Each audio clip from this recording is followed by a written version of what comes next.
भाई जो गुरु बचन पे डट गे, कट गे फंद 84 के। कोई तो कहता है मैं एमएलए बन जाऊं, आशीर्वाद दियो। हम उसको भगत ही नहीं मान रहे, उसको कहते तू जा राजनीति कर ले, फिर देख लिए जब तेरे विराज माटी हो लिया तब आ जाएगी। क्या कह रहे हैं गुरुदेव कि हम तो उसको भगत ही नहीं मानते, और ये कहते हैं कि तू भक्ति बाद में करना, पहले तू एमएलए बन ले, पहले तू सरपंच बन ले, पहले तू राजनीति कर ले, और जब तेरे ढंग से दुर्गति हो जाए ना तब आ जाना भक्ति करने के लिए। ये हाल है संगत का वर्तमान में, सतलोक आश्रमों से जुड़ी हुई संगत का, और ऐसे लोगों की गुरुदेव के सामने प्रार्थना लेकर जाने वाले गुरुदेव के परिवार का ये हाल है 30 साल के बाद भी। इसलिए परमात्मा ने सात संगतियां शुरू करवाई है, अलग से अपने बच्चों, परमात्मा ने अलग से अपने बच्चों की छटनी शुरू की है।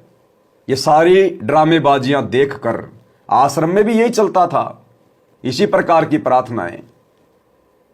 तो गुरुदेव कह रहे हम तो उसको भगत ही नहीं मानते।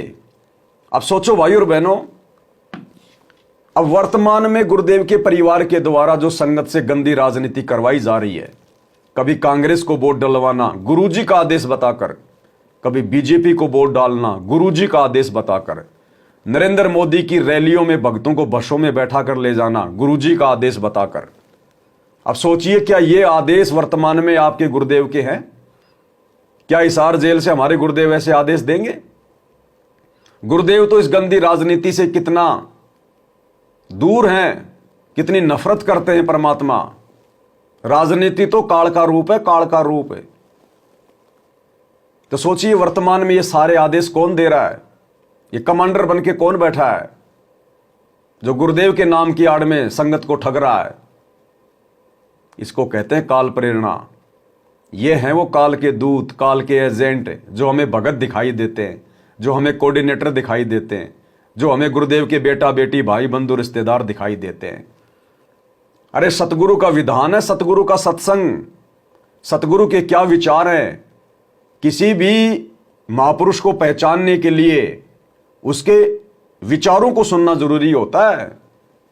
परमात्मा कहते हैं साधु शब्दा परखिए, दुख पड़े घरनार, और सूर वीर जब जानिए जब रण बाजे तलवार।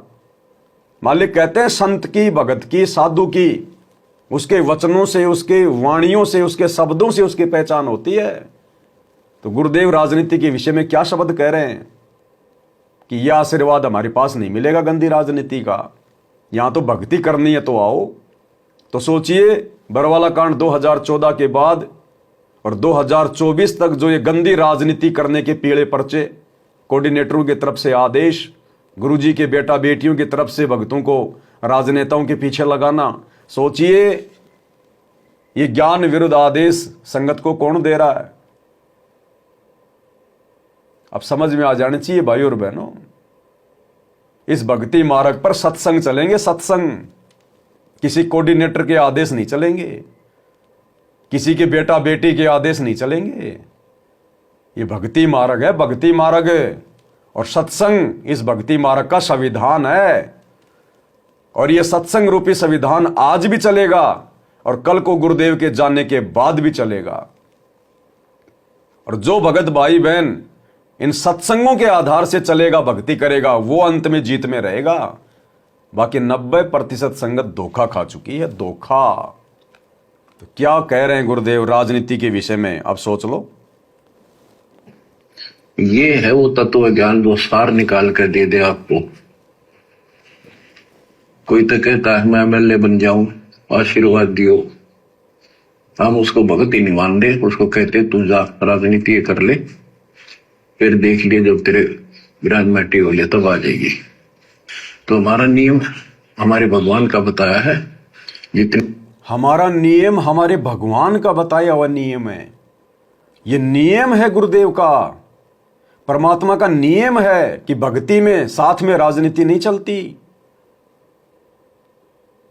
अब सोचिए, क्या भगवान अपना खुद का नियम तोड़ेगा आज? क्या भगवान खुद का नियम तोड़ के और नरेंद्र मोदी की भोपाल की रैली में भक्तों को भेजेगा? नरेंद्र मोदी की सोनीपत के गोहाना की रैली में क्या अपने भक्तों को बसों में भरकर जाने का आदेश देगा? अरे अगर भगवान ही अपना नियम तोड़ेगा तो भक्ति कौन करवाएगा? तो वर्तमान में क्या काल का षड्यंत्र चल रहा है और किस कदर भगत समाज ने ज्ञान को आधार बना के चलना चाहिए, ये शिक्षा देते हैं ये सत्संग। क्योंकि ये विशेष संदेश है, विशेष। हर आत्मा गुरुदेव के संकेतों को नहीं पकड़ पाएगी, नहीं समझ पाएगी। परमात्मा कहते हैं सब सुमरे अपने अनुमाना तो गति लखी न जाए, कहे कबीर कृपया कर जन पर ज्यों की त्यों समझाए। जिन आत्माओं पर गुरुदेव अपनी दया करेंगे वही आत्माएं इन विशेष संदेशों को समझ सकती हैं। सबके बस की बात नहीं है। तो ये क्या बताया गुरुदेव ने? ये हमारे भगवान के नियम है। तो कैसे गुरुदेव अपने नियम तोड़ेंगे? कैसे अपने भक्तों से गंदी राजनीति करवाएंगे? कैसे 2 कोड़ी के राजनेताओं के रैलियों में अपने भक्तों को धक्के खिलवाएंगे? ये हमारी कॉमन सेंस की परीक्षा चल रही है। ये 30 साल से दिए गए ज्ञान की परीक्षा चल रही है और इस परीक्षा में हमारा परम सौभाग्य केवल सत्सेवक भाई बहन ही पास हो पाए, बाकी सब ने अपने विकेट गंवा दिए देखा देखी में। ये तो आ जाएगी। तो हमारा नियम हमारे भगवान का बताया है, जितने भी नियम आपको दिए बच्चों, उस आपको खूब कथा सुना रखी है, सत्संग अनेकों सुना रखे हैं। इब्राहिम सुल्तान कौन था? ये सम्मन था जिसने अपना बेटा काट दिया था अपने गुरुदेव की इज्जत और आबरू के लिए। सम्मन ने क्यों काटा अपना बेटा? अपने गुरुजी की इज्जत और आबरू के लिए। और आज गुरुजी की इज्जत और आबरू को सरेआम बाजार में नीलाम किया जा रहा है। अरे नेकी और सम्मन ने यह सोचकर कि कल को राजा को पता चलेगा, हो सकता है राजा हमारे गुरुदेव को जेल में डाल दे, फांसी की सजा दे दे, इससे अच्छा है लड़के की गर्दन काट दो, वो बढ़िया चुपचाप हो जाएगा, वो डर जाएगा।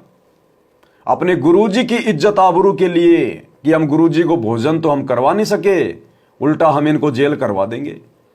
अपने गुरु की इज्जत के लिए अपना इकलौता बेटा काट दिया और आज अपने गुरुदेव की इज्जत को सरेआम मार्केट में नीलाम किया जा रहा है। जिस परम संत का 30 वर्षों से राजनीति से कोई लेना देना नहीं, राजनेताओं से कोई लेना देना नहीं, कोई माई का लाल सतगुरु रामपाल जी भगवान की एक फोटो किसी सरपंच के साथ में दिखा दे, किसी एमएलए के साथ में दिखा दे, किसी पार्टी के लिए अपने भक्तों से वोट मांगते हुए कोई अखबार की छोटी सी कोई लाइन दिखा दे, कोई सत्संग दिखा दे गुरुदेव का जिसमें गुरुदेव ने कहा हो कि बेटा कांग्रेस को वोट दो या बीजेपी को वोट दो। और आज ऐसे परम संत का नाम गंदे राजनेताओं के साथ में जोड़ दिया। ऐसे परम संत की संगत को आज राजनेताओं का चमचा बना दिया। 2019 में कांग्रेस सरकार को वोट डलवाए गए गुरुजी का नाम लेके और भक्तों को डरा दिया पीला पर्चा निकाल के, अगर वोट नहीं डालोगे तो गुरुद्रोही हो जाओगे, आश्रम में नहीं घुसने दिया जाएगा। अब भैया तुमने 2019 में कांग्रेस को वोट डलवाए गुरुजी का नाम लेके, अब बीजेपी वाले गुरुजी को गालियां देंगे या नहीं देंगे? बीजेपी वाले गुरुजी की बेइज्जती सरेआम बाजार में उछालेंगे नहीं उछालेंगे? कि ये संत रामपाल जी भी बड़े दोगले हैं। हमने तो सुना था कि ये बड़े महाज्ञानी है, तत्वज्ञानी है, सतलोक की बात बताते हैं, इनका राजनेताओं से कोई मतलब ही नहीं है। ये तो सरेआम राजनीति करने लग गया। जैसे ही जेल में गया तुरंत राजनेताओं के तलवे चाटने लग गया और अपने भक्तों को आदेश दे दिए। तो बताओ बीजेपी वालों ने 2019 में गुरुजी को कितना भला बुरा कहा होगा, कितनी निंदा चुगली गुरुदेव भगवान की हुई होगी। उन बेचारे भोले भाले व्यक्तियों के भी कर्म फुड़वा दिए। और जैसे ही आया 2024 तो गुरुदेव के परिवार ने, इन कोऑर्डिनेटरों ने कांग्रेस के खिलाफ पीले पर्चे निकाल दिए कि अब की बार गुरुजी का आदेश है बीजेपी को वोट डालना है, जो बीजेपी को वोट नहीं डालेगा वो गुरुद्रोही हो जाएगा। गुरुजी का सख्त आदेश है। अब वो कांग्रेस वाले गुरुजी को गालियां निकालेंगे कि यार ये तो वास्तव में महादोगला आदमी है, 2019 में तो हमारे पक्ष में आ गया, अब ये बीजेपी के पाले में चला गया। अरे ये तो राम रहीम से भी गया गुजरा आदमी, राम रहीम हमेशा बीजेपी के साथ में ही रहा। ये तो 5 महीने में कांग्रेस में जाता है, 5 महीने बीजेपी वालों की गोद में जाता है। ये संत रामपाल जी तो बड़े दोगले आदमी। आज सरेआम ये तत्व ज्ञान लेने के बाद गुरुदेव भगवान की इज्जत नीलाम की जा रही है, नीलाम गंदे राजनेताओं के साथ में जोड़कर। कौन करवा रहा है? काल। ये है सूक्ष्म चाल, ये है काल का षड्यंत्र कि जाओ जोग जीत संसारा, जीवन माना कहा तुम्हारा। तो जोग जीत के रूप में तो थे परमात्मा, यही तो परमात्मा थे, और आज ही आ गए ना। आज कौन इनकी बात मान रहा है? काल ने सही तो कहा था कि जाओ जोग जीत संसारा, जीवन मान कहा तुम्हारा। तू चाहे कितना ज्ञान दे लेना, तेरी एक बात का असर नहीं होगा उनके ऊपर।